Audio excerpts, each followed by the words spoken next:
Gagal rek dahar ngeunah, caangkeun mah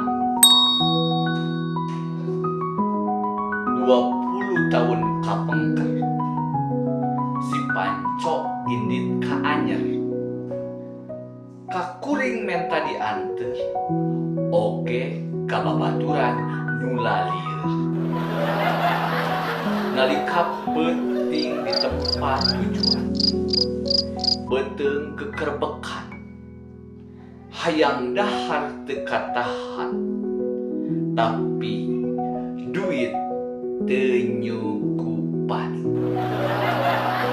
Kabeneran si Panco sarua ngarasa lapar, terus ngajak ka tempat siput tenan.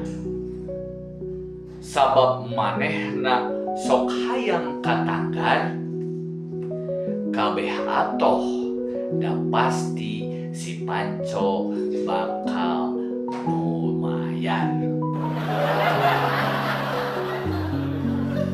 Kabeh hari bari bunga, sabab rek dahar ngeunah.